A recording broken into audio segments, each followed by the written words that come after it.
નમસ્કાર મિત્રો, મેં ઘણી બધી જગ્યાએ જોયું છે કે લોકો રસ્તા પર છત્રી લઈને બેસીને વેચતા લોકો જોડેથી સિમ કાર્ડ ખરીદે છે. તો આ તમારા માટે ખૂબ જ ડેન્જર થઈ શકે છે. છત્રી પર વેચવાવાળા ઘણા બધા લોકો ઉપર પોલીસે ગુનાઓ દાખલ કરેલા છે. આ લોકો તમારી ફિંગરપ્રિન્ટ સિમ કાર્ડ માટે એકવાર લે છે, પછી 2 વાર 3 વાર 4 વાર એમ વારંવાર તમારી સિમ કાર્ડ લે છે, તમને એક સિમ કાર્ડ આપે છે અને એ લોકો પોતે 3 થી 4 સિમ કાર્ડ તમારા નામના કાઢે છે અને આ તમામ સિમ કાર્ડનો સાયબર ક્રાઇમમાં ઉપયોગ થાય છે. તો આનાથી બચવા માટે તમારે શું કરવું? તો સૌથી પહેલાં તો કોઈ પણ છત્રી લઈને બેસતા માણસ જોડે સિમ કાર્ડ લેવા નથી. ઓથેન્ટિકેટ સ્ટોરમાં જઈને તમે સિમ કાર્ડ લો.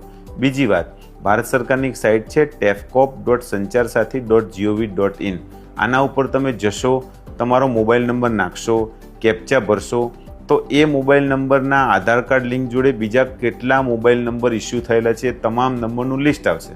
એ લિસ્ટમાં તમે જુઓ, જો તમે લીધેલો કોઈ નંબર ના હોય તો ત્યાં ટિક કરો નોટ માય નંબર કાં તો નોટ રિક્વાયર્ડ. એ નોટ રિક્વાયર્ડ ઉપર તમે ટિક કરશો એટલે કન્ફર્મેશન માટે કંપની ફોન કરશે. કંપનીને કન્ફર્મ નહીં લાગે તો 24 કલાકની અંદર એ સિમ કાર્ડ તમારું બંધ કરશે. તો તમામ ખાસથી ધ્યાન રાખો.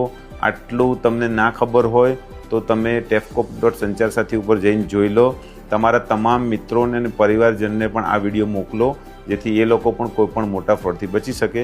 જય હિન્દ, જય ગુજરાત.